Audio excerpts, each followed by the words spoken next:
Assalamualaikum warahmatullahi wabarakatuh. Jadi sebelumnya kami di sini mau mempresentasikan analisis time series dengan dosen pengampu Dr. Insinyur Syahrial Syadik, ST, MM, MMM, SI, IPP, CPS. Jadi sebelum mempresentasikan, kita mau memperkenalkan diri masing-masing. Sebelumnya perkenalkan, nama saya Aisyah Nazifa dengan NIM 24103133200061. Perkenalkan, nama saya Marsa Nazifa Zahra. Perkenalkan, nama saya Lutfi Anggraini. Perkenalkan, nama saya Asiwa Maharani. Perkenalkan, nama saya Jebidayati Salamia. Saya Yasmin Kuratuain. Saya Dia Stuti. Saya Rasmia Maulidia. Jadi sebelum saya membacakan pendahuluannya, diizinkan kepada anggota kelompok saya untuk duduk terlebih dahulu.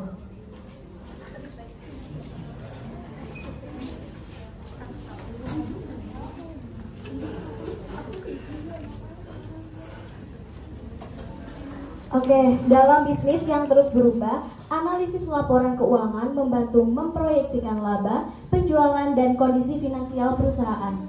Salah satu metode yang digunakan adalah analisis time series, yaitu analisis data berkala untuk mengidentifikasi tren, pola musiman, dan fluktuasi. Metode ini mendukung peramalan dan pengambilan keputusan bisnis dengan bantuan model statistik seperti moving average, exponential smoothing, dan ARIMA. Jadi, apa itu analisis time series? Analisis time series sendiri adalah data yang dikumpulkan secara berkala berdasarkan waktu dan biasa digunakan sebagai alat analisis untuk meramalkan kondisi masa depan berdasarkan tren data yang telah tercatat. Jadi, analisis time series dalam konteks statistika bisnis adalah proses penganalisisan data kuantitatif yang dikumpulkan secara berkala dalam kurun waktu tertentu dengan tujuan untuk mengidentifikasi pola dan membuat peramalan forecasting yang dapat digunakan dalam pengambilan keputusan bisnis yang lebih akurat dan strategis. Selanjutnya, materi fungsi analisis time series dalam statistika bisnis akan dibacakan oleh rekan saya.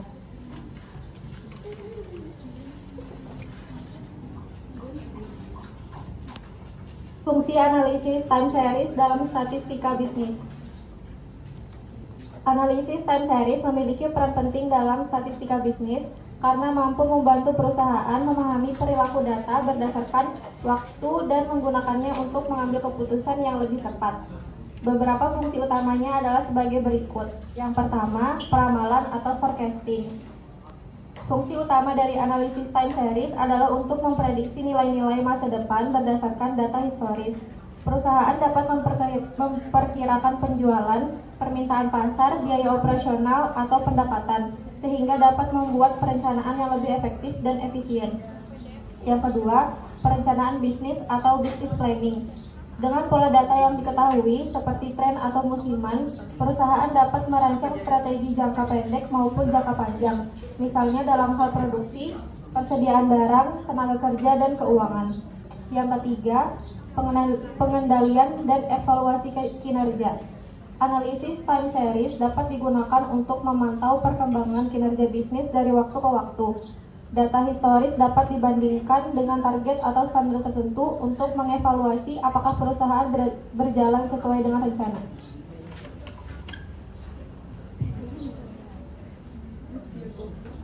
Selanjutnya yang keempat, identifikasi pola dan siklus bisnis.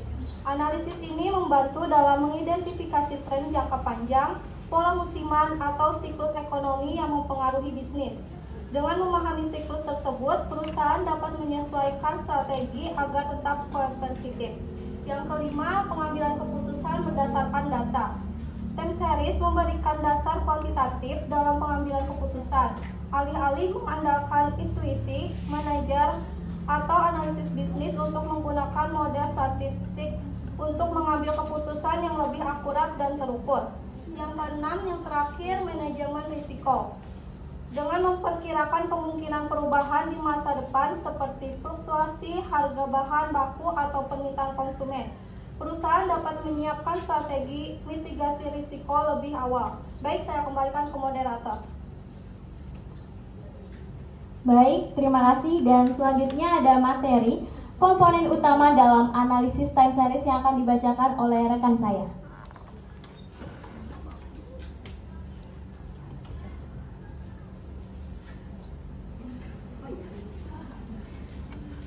Baik, selanjutnya komponen utama dalam analisis time series. Dalam analisis time series, data biasanya terdiri dari beberapa pola atau komponen yang saling tumpang tindih.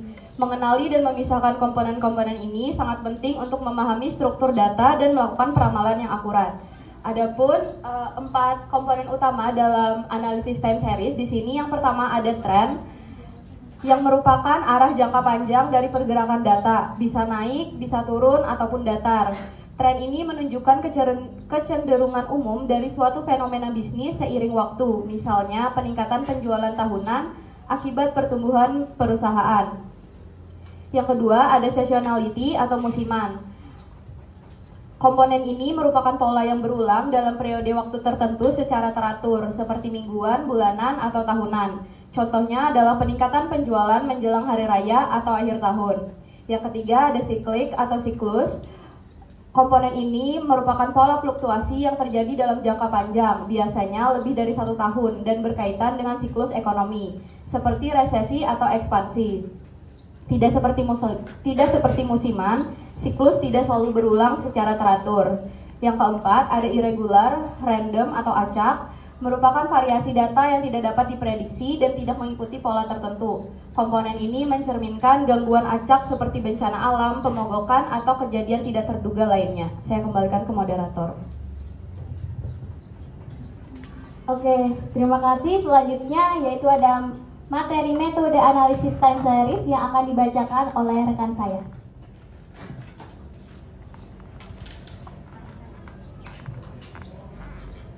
Baik, di sini saya akan menjelaskan tentang metode analisis time series. Yang pertama adalah moving average, kata-kata bergerak.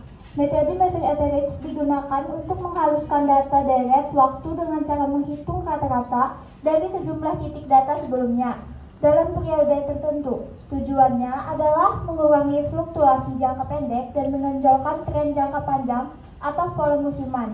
Ada 2 jenis utama, simple moving average SMA dan weighted moving average WMA. SMA memberikan bobot yang sama untuk semua data dalam periode pengamatan, sedangkan WMA memberikan bobot lebih besar pada data yang lebih baru. Metode ini sederhana dan selektif untuk data yang stabil tanpa tren atau musiman yang kuat, namun kurang akurat dalam menangkap perubahan mendadak. Yang kedua, exponential smoothing, pemulusan eksponensial. Metode ini mirip dengan moving average, tetapi menggunakan pembobotan eksponensial sehingga data yang lebih baru memiliki pengaruh lebih besar dalam peramalan. Salah satu bentuk paling sederhana adalah single exponential smoothing, yang digunakan untuk data tanpa tren dan musiman. Untuk data dengan tren, digunakan double exponential smoothing metode Holt, dan untuk data dengan tren seperti musiman, digunakan triple exponential smoothing atau metode Holt-Winters. Kelebihan metode ini adalah kemampuannya dalam menyesuaikan prediksi berdasarkan pembaruan data terbaru secara efisien. Baik, saya kembalikan ke moderator.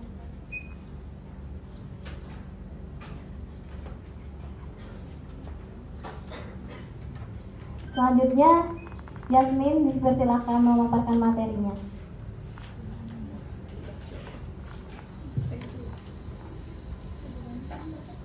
Baik, metode analisis time series selanjutnya ada ARIMA dan LSTM. Untuk ARIMA itu merupakan akronim dari Autogressive Integrated Moving Average, yaitu sebuah model statistik klasik yang sangat populer untuk memodelkan dan meramalkan data deret waktu. Nama ARIMA berasal dari 3 komponen utama, yaitu AR atau autogressive, yaitu memprediksi nilai sekarang berdasarkan nilai masa lalu. Contoh, jika penjualan hari ini mirip dengan beberapa hari sebelumnya, Model ini bisa memanfaatkan itu dan ditulis sebagai AR dalam kurung P, yang mana P ini melambangkan jumlah lak dan berapa banyak data masa lalu yang digunakan. Kemudian selanjutnya ada integrate, mengubah data yang tidak stasioner. Stasioner artinya data tersebut maksudnya apabila data tidak stasioner berarti data tersebut tidak stabil atau merupakan trennya itu mudah naik turun atau berdasarkan bahasa statistiknya itu fluktuasi menjadi stasioner.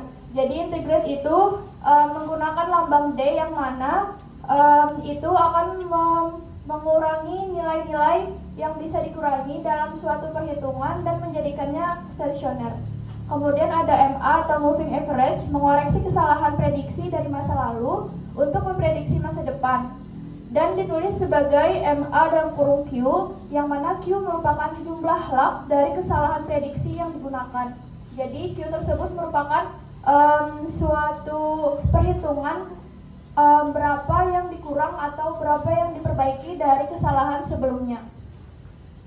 Terus ada metode LSTM, yaitu Long Short Term Memory, yang mana adalah jenis recurrent neural network yang mampu menangani deret waktu panjang dan kompleks dengan memori internal untuk mengenali pola jangka panjang.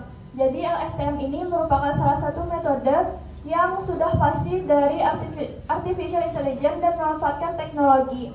Oleh karena itu, LSTM ini merupakan metode yang pas jika kita menghitung fluktuasi yang lumayan berubah sehari-harinya. Jadi, untuk mengingat tren masa lalu, menghitung masa lalu, dan perhitungan yang kompleks seperti harga saham itu lebih baik digunakan LSTM. Sekian. Baik, terima kasih Yasmin. Selanjutnya ada materi penerapan metode time series dalam membantu pengambilan keputusan di bidang bisnis yang akan disampaikan oleh rekan saya.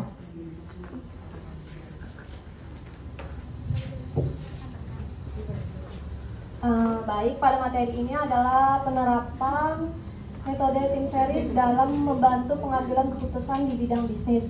Jadi, penerapan metode time series ini dalam bidang bisnis dapat membantu perusahaan menganalisis data historis seperti tren, pola musiman, dan fluktuasi. Dengan analisis ini, perusahaan dapat memprediksi kondisi di masa depan secara lebih akurat. Dan hasil dari peramalan ini juga dapat berguna bagi manajemen perusahaan untuk menyusun strategi pemasaran, pengelolaan stok barang, perencanaan pengadaan bahan baku, serta mengalokasikan sumber daya secara efisien, sehingga pengambilan keputusan menjadi lebih tepat sasaran. Selanjutnya adalah kelebihan dan keterbatasan dari masing-masing metode analisis time series. Yang pertama adalah rata-rata bergerak, yang dimana kelebihannya yaitu mudah digunakan dan efektif untuk mengidentifikasi tren jangka panjang pada data yang stabil. Terus keterbatasannya di sini adalah metode ini kurang cocok untuk data musiman atau kompleks dan tidak resensif terhadap perubahan yang mendadak. Selanjutnya materi akan disampaikan oleh Kasimir Maulida. Baik, selanjutnya exponential smoothing atau pemulusan eksponensial. Kelebihannya yaitu memberikan bobot yang lebih besar pada data terbaru sehingga lebih responsif terhadap perubahan tren. Fleksibilitas dan ketetapannya dalam menangani berbagai jenis pola data. Keterbatasannya yaitu ketidakefisienan dalam memodelkan data yang sangat non-linear atau kompleks. Selanjutnya perlunya penyesuaian parameter smoothing yang tepat untuk menghasilkan peramalan yang akurat. Selanjutnya autogressive integrate atau moving average atau disebut ARIMA. Kelebihannya yaitu mampu menangani data non-stasioner dengan proses diferensiasi. Selanjutnya mampu menggabungkan komponen autogressive dan moving average untuk membentuk model yang kompleks namun akurat. Keterbatasannya yaitu penerapannya cukup teknis karena memerlukan beberapa pengujian awal seperti uji stasionaritas serta pemilihan parameter model yang tepat. Selanjutnya, kurang ideal jika data mengandung pola musiman yang kuat, kecuali mengundang varian selanjutnya seperti Sarima. Selanjutnya, long short term memory atau disebut STM. Kelebihannya yaitu mampu menangkap hubungan jangka panjang dalam data, mampu mengatasi pola nonlinear yang tidak dapat dijelaskan oleh model statistik tradisional. Keterbatasannya yaitu kebutuhan komputasi yang tinggi, waktu pelatihan yang lama, serta kompleksitas dalam interpretasi hasil. Selanjutnya, implementasi model ini memerlukan keahlian teknis dalam bidang machine learning. Sekian, selanjutnya saya kembalikan ke moderator. Oke, terima kasih kepada Casimira. Selanjutnya yaitu mari kita berdiskusi bersama. Jadi setelah kita bagi menjadi satu sesi. Satu sesi.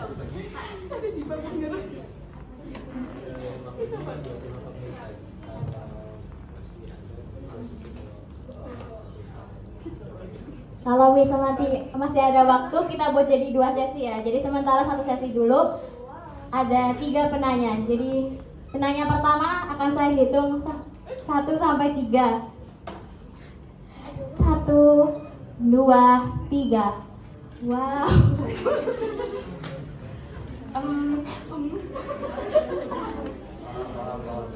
Ayo guys yang mau bertanya, ini sangat penting bagi kehidupan kita.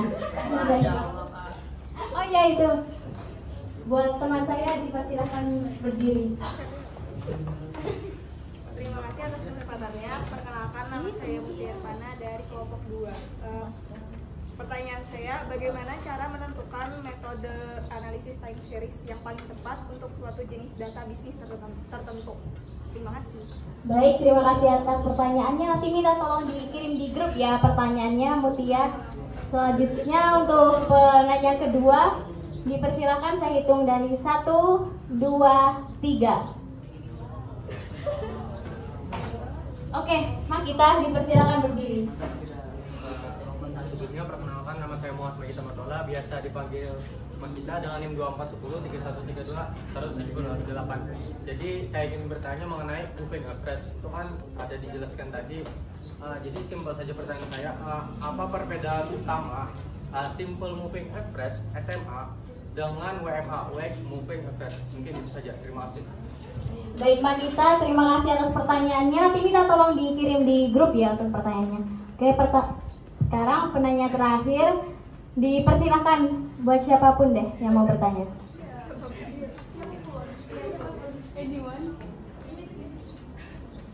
Sudah tidak ada? Atau masih ada?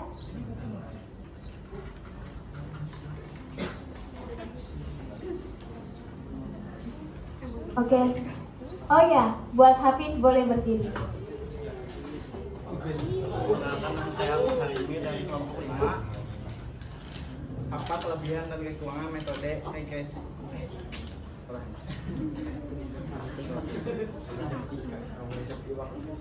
Bagaimana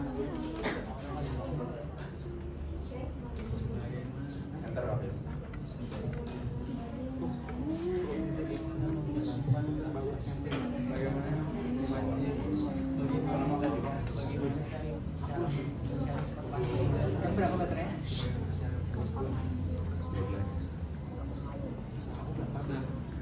Tadi kan fungsi analisis time series itu ada pengendalian resiko. Nah, bagaimana itu bisa mengendalikan resiko itu ya? Oke Hafiz, terima kasih atas pertanyaannya. Minta tolong dikirim ke grup ya nanti ya. Baik, sepertinya sesi 1 harus kita tutup dulu dan kita akan berdiskusi dulu. Sekian, terima kasih.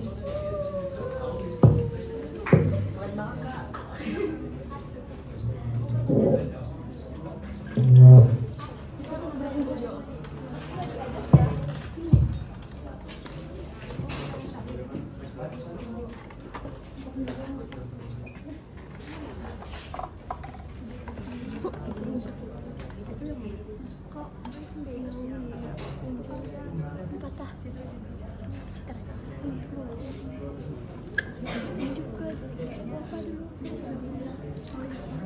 Citra,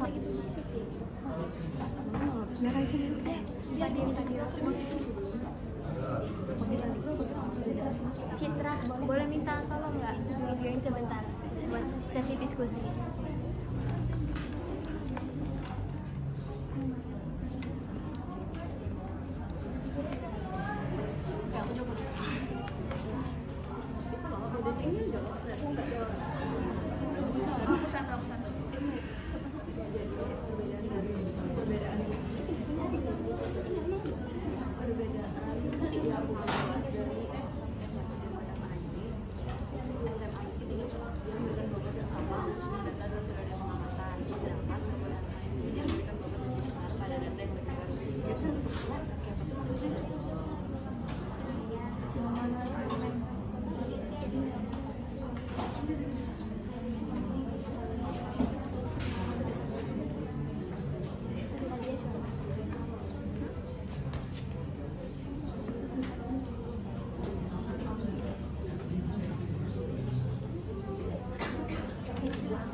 Oke, baik. Di sini saya dan teman-teman saya akan menjawab pertanyaan-pertanyaan yang tadi sudah disampaikan. Buat pertanyaan pertama dari Mutia Irvana, bagaimana cara menentukan metode analisis time series yang paling tepat untuk suatu jenis data bisnis tertentu? Akan disampaikan oleh rekan saya yaitu Marsha.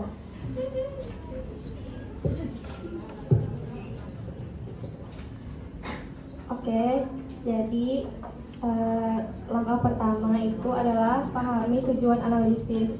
Tanyakan hal-hal seperti apa tujuan peramalannya, apakah untuk deteksi anomali atau untuk identifikasi pola tren musiman.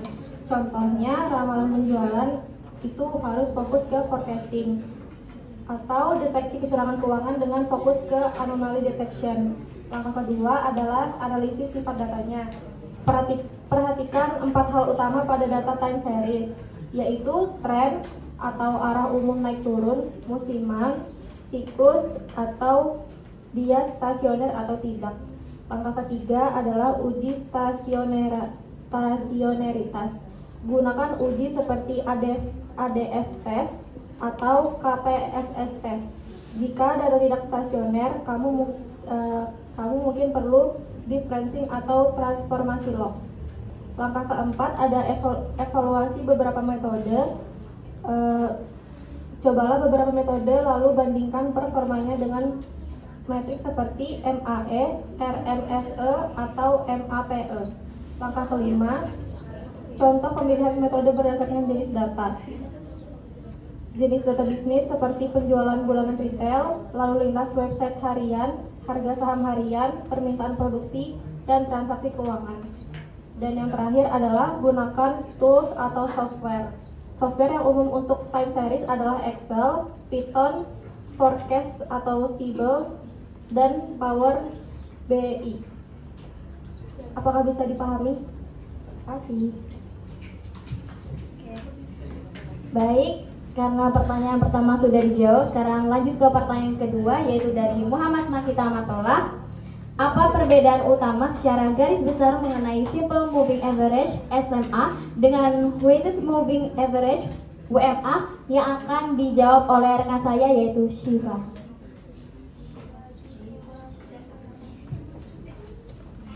Baik, di sini perbedaan utama secara garis besar mengenai Simple Moving Average dengan Weighted Moving Average itu adalah kalau untuk Simple Moving Average itu dia merupakan rata-rata dari data terakhir dengan bobot yang sama. Sedangkan untuk Weighted Moving Average itu dia adalah rata-rata di mana data terbarunya diberi bobot lebih besar sehingga lebih responsif terhadap perubahan. Mungkin itu, apakah dapat diterima?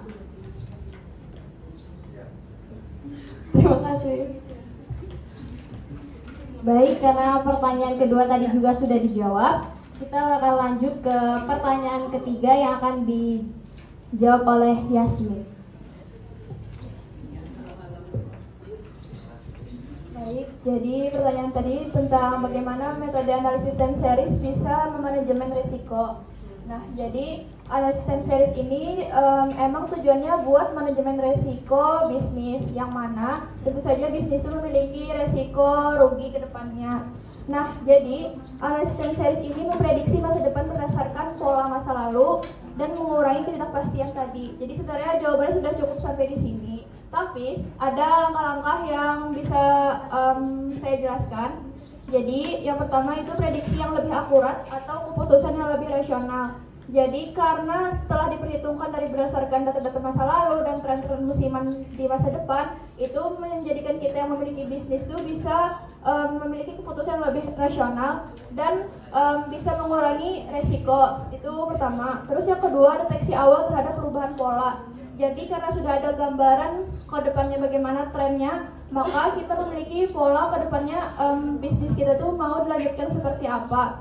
Terus yang ketiga, ada simulasi dan perencanaan strategi.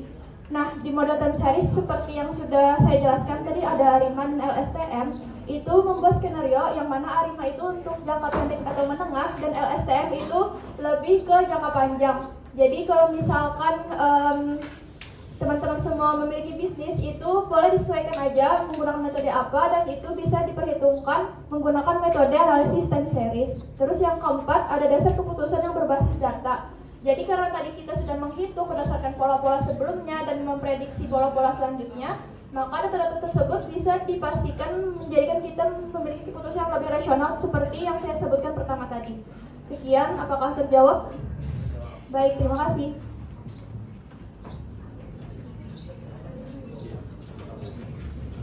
Baik, terima kasih kepada Yasmin atas jawabannya tadi. Oke, karena masih ada waktu, jadi kita bakal lanjut ke sesi 2 untuk beberapa penanya aja. Jadi untuk penanya pertama, dipersilahkan mengangkatkan tangannya.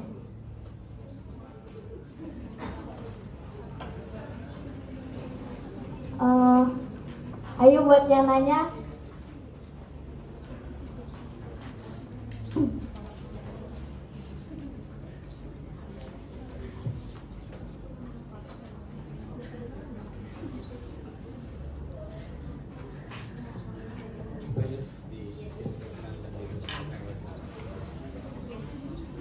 Karena di sesi 2 tadi tidak ada yang bertanya, jadi kita lanjutkan aja langsung ke kesimpulan.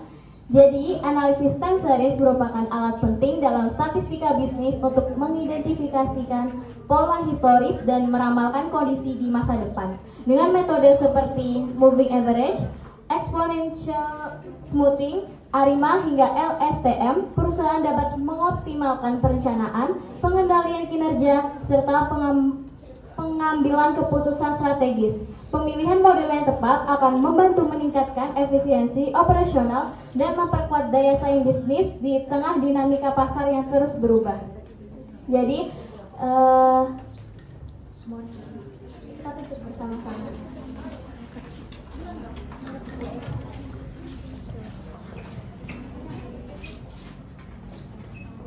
Jadi, sekian dari kelompok 4. Assalamualaikum warahmatullahi wabarakatuh.